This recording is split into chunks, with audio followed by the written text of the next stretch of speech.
Hey everyone, Neil here from Redflare Model Studios, and I'm working on a new diorama base and some techniques that I want to show you today for creating just mold on walls. It's one thing that you don't see very often. Most people kind of like to do their dolls' houses and model dioramas with nice walls. But in the dystopian future, these things happen. So what I've got here is I've got a 3D model figure that I've printed. The model is free from Thingiverse, and I scaled that up to 1/12 scale.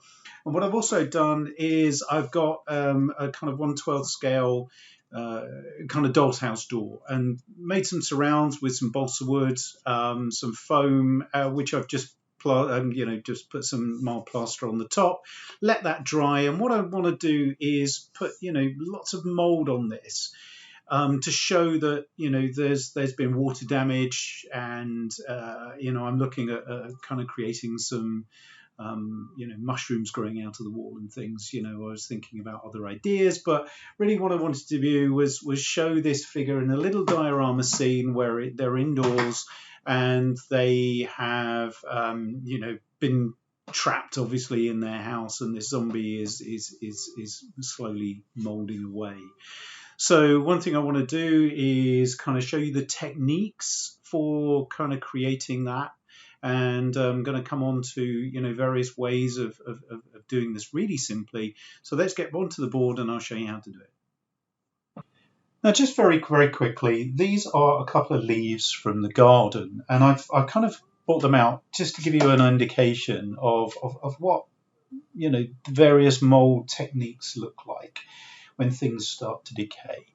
What I'm trying to do with the diorama is create an effect where water is seeped into the walls. It's been a few years since the world has kind of fallen to these zombies, and really kind of wanting to show that the materials are starting to decay, and human society has started to fall to bits completely. So it's good that there's various black areas on here. The browns have started to curl up, and if you can see on this side, there's different colors of browns and effects. So it's these have just come out of the garden, so it gave me a good opportunity to get some ideas really of what they're going to, the wall technique that I want to use. So that's really what I'm doing, just giving an indication using these rich warm tones.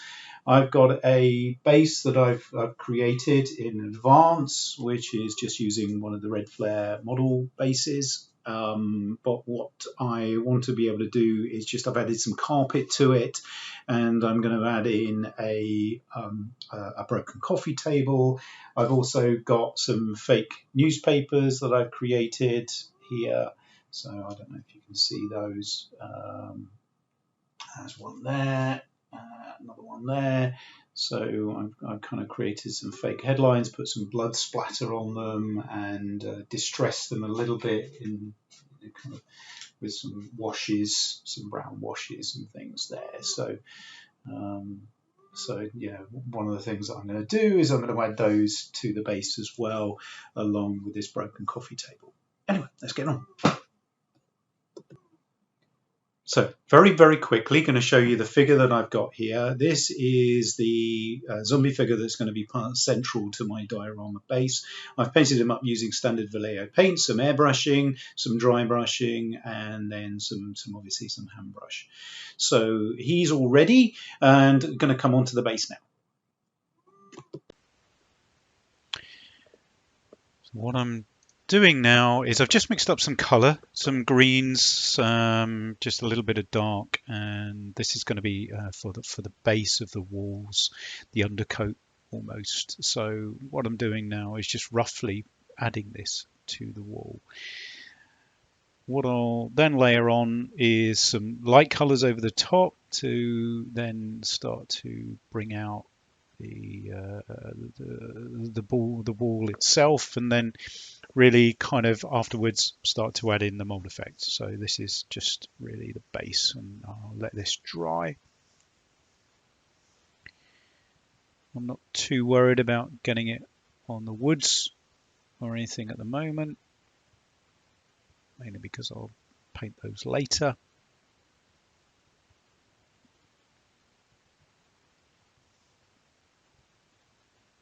Oops.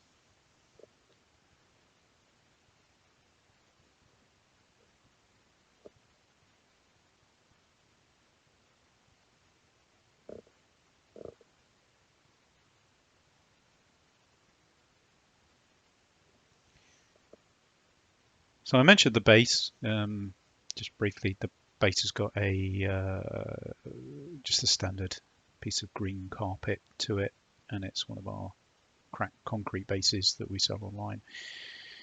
What I'm going to also do now is just touch up the sides.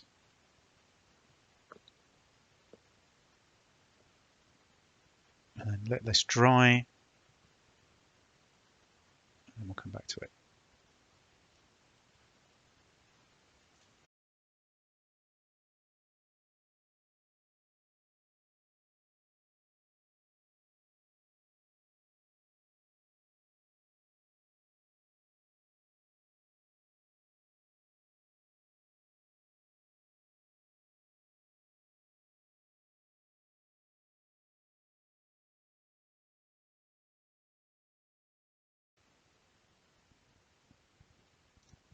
So I'm going to add the second colour. This is Vallejo Valkyrie Yellow, number 1859. And what I've done is I've mixed it with a little bit of the darker green. It's very watery, but I'm now going to just apply this over the top. So that will be like a little wash, really. So what I'm doing is adding this in very, very quickly. It won't take long at all.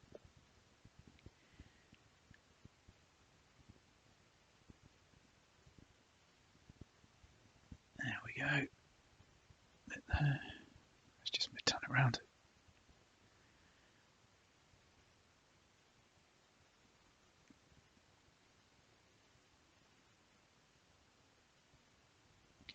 What we're going to do is let this dry, and then that will give it another effect.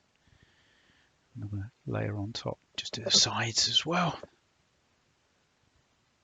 Get that done very quick. Here we go.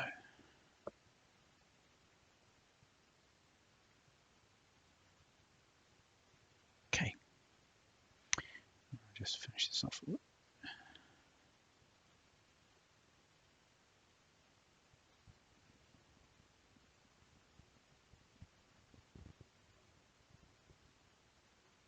There, right. Let that dry.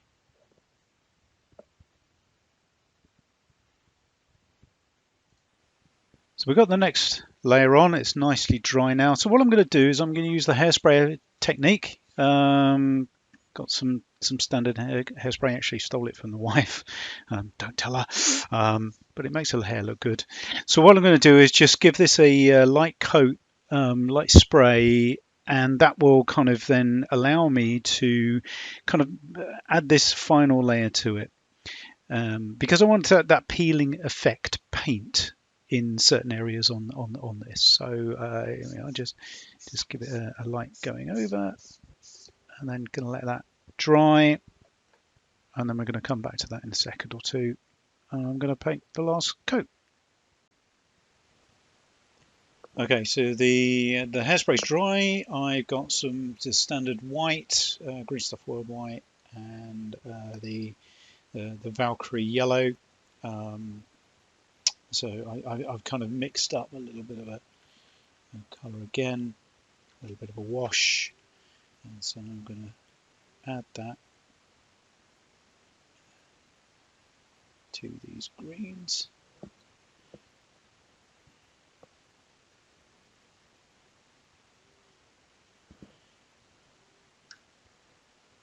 Let's just move these out of the way a bit.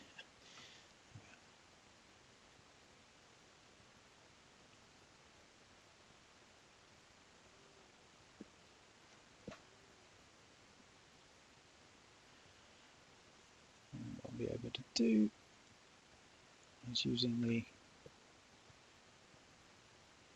technique just to strip that away. time. Let's move those out of the way a bit.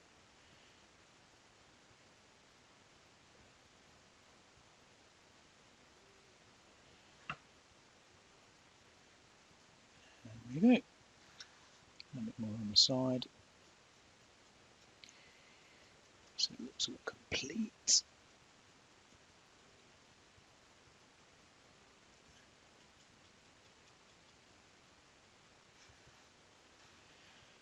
And again, going to let that dry, and then we're going to peel away with after the.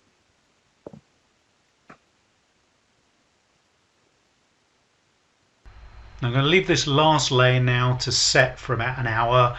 That's because I just want to make sure that the hairspray and everything is really set solid underneath it, so I can then peel it back. May have to put another layer on. I'll see how it is when it comes out and dried. So we'll come back to that shortly. Right, now everything is dry, and what I'm going to do is I'm just going to grab an old toothbrush, a little bit of water in here, and just loosely kind of apply that to the areas I want to take off. Right, so there we are, and then I have just an old brush, and what I'm going to do here is I'm just going to use the brush to take off some of these sections.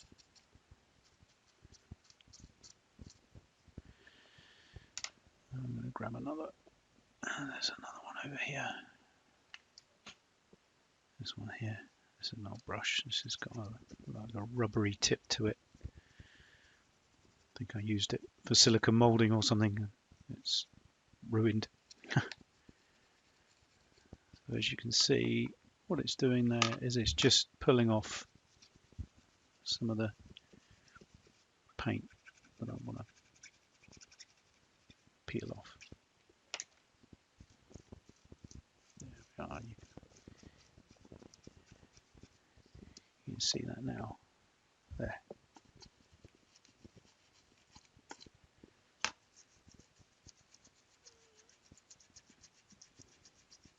So I'm rubbing quite hard because I want to pull this off. Some of the paint's coming off, obviously. That's okay. And I'm just going to go around, as you can see here, taking off where I feel some of the paint is going to peel. As I say, there's a roughness to this, to the plaster that I've applied. That doesn't really matter because by the time I've applied the blotches and everything, it's going to give it texture, and that's really what I want, is that bubbling sensation of water getting underneath the paintwork and pulling it up. So there we are. I'm just pulling that off now. And this is a kind of an easy way of really just starting to distress the bottom layers, and I'm really not sure where these the paint is going to come off from. I'm being quite rough, as I mentioned, rubbing in there.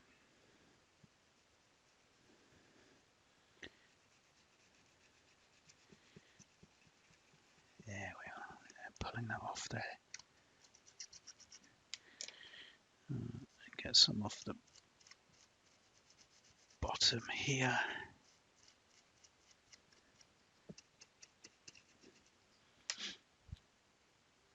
And what I also have is just a small modeling tool. Got various ones of those, and so what I'm gonna do is use that.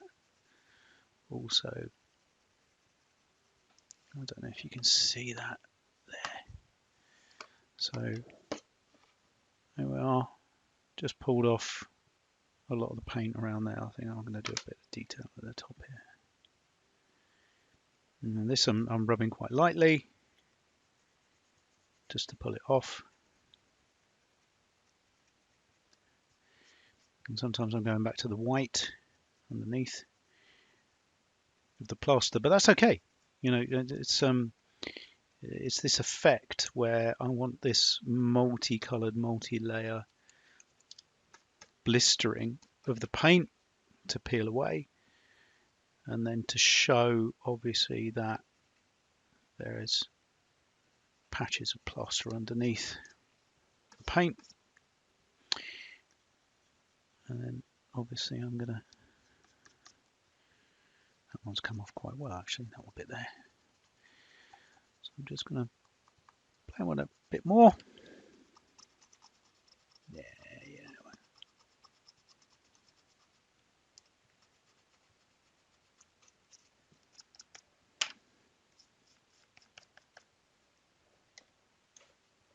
There. So you can see that actually, I'll do it this way up. There we are. Do a bit more over here, and we'll come back to it later. Everything's dried and I've left it overnight, come back in the morning, and we're going to kind of now start to put on some of the mold spots. So what I've got here is I've got some colours, some dark umber, some mahogany, some black, and a little bit of brown. What I'm going to do is kind of apply those with a toothbrush. So using the toothbrush technique, really kind of kind of rub it against the toothbrush, like a piece of stick or something like that, and it splatters the material. So I'm going to kind of I've done some example here. I don't know if you can see, I've started already. So a little bit of dark brown and sorry, what is it?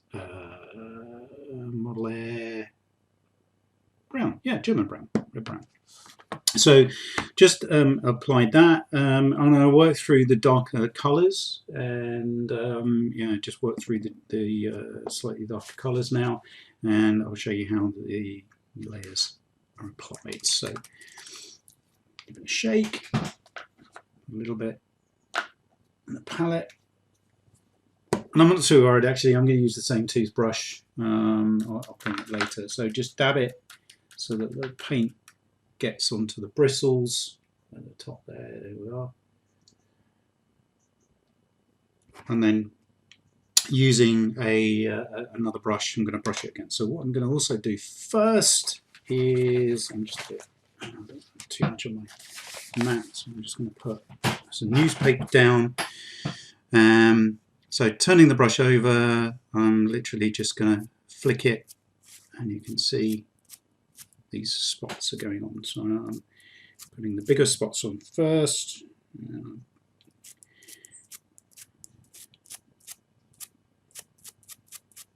And in certain areas, I want a lot of detail. A bit more. There we are. So in one area up here and down here, I want a lot. So I'm going to put on the mahogany next, which is a lot of a deeper brown. Again, a little bit on the brush. Actually, let's just turn that around a bit.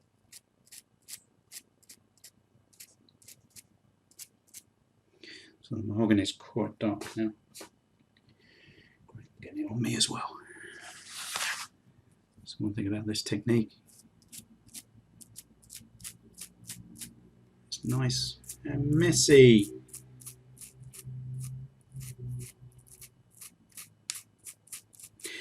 And if you're really worried, then I'm if you can see, I've kind of masked this off and masked the doorway off, so you can kind of experiment on other pieces of material. So I've got black, I've already put the black in. So the black's the last one, and I don't want too much of the black, so I'm going to go very lightly with the black.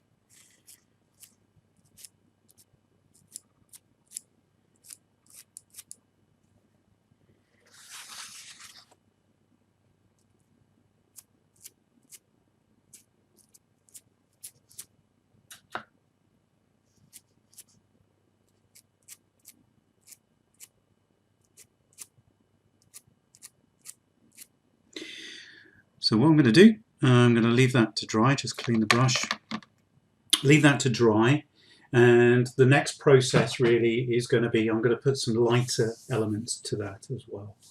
But it's as simple as that. Just splattering with the brush. You could use an airbrush on a low pressure if you chose. I didn't this time, but I can, you know, as I say, I have done in the past. But for this, I'm just being a bit crude, really, using the toothbrush. So there we are. That's the very simple technique, and we'll come on to that in a minute when it's dry.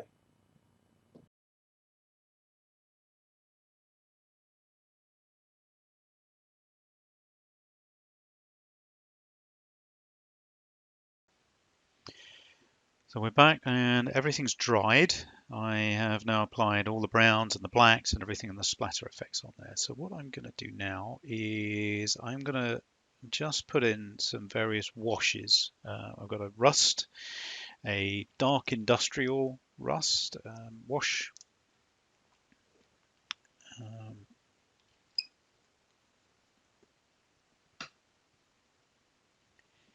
and the last one is a just an umber wash.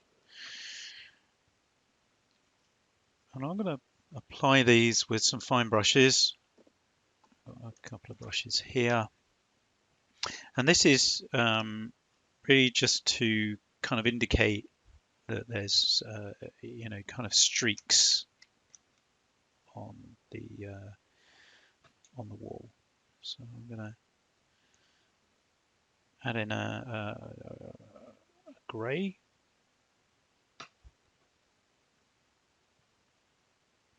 And actually, I'm going to tilt this so I can have this run down the wall. Let's just bring that over here.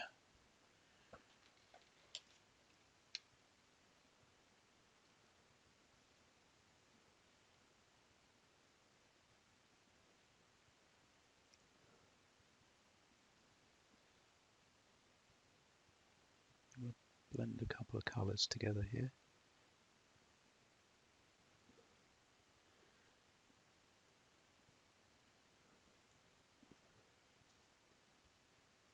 Actually, use a bit of a finer brush as well. And then these washes will kind of show that there's various water effects that have stained the wall. And I'm doing them from the top so that I can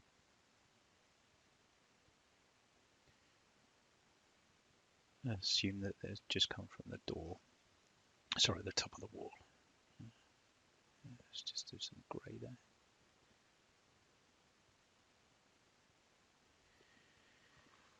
So there we are.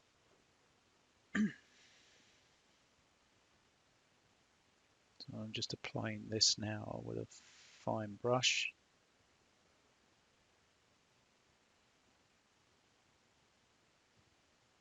Showing that there's various different spots. I'm also going to apply some in the other areas as well. Oops.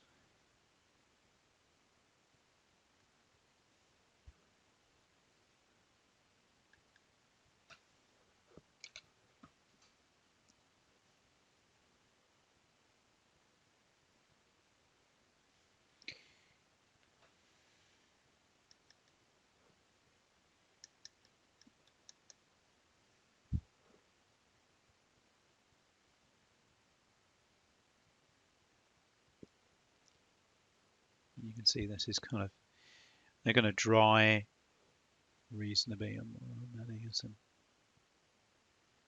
of the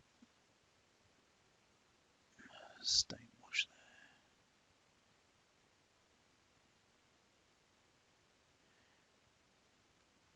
there. There's actually a bit in the bottom here that I want to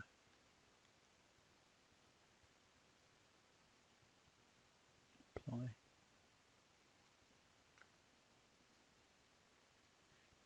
Lost a bit in the corner there, but I'm just filling that in. There we are.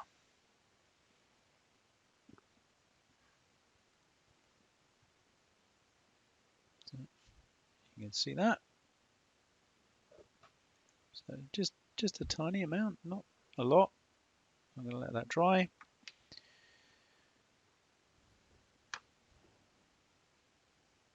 I'll come back to adding any more if it needs it. So there we go.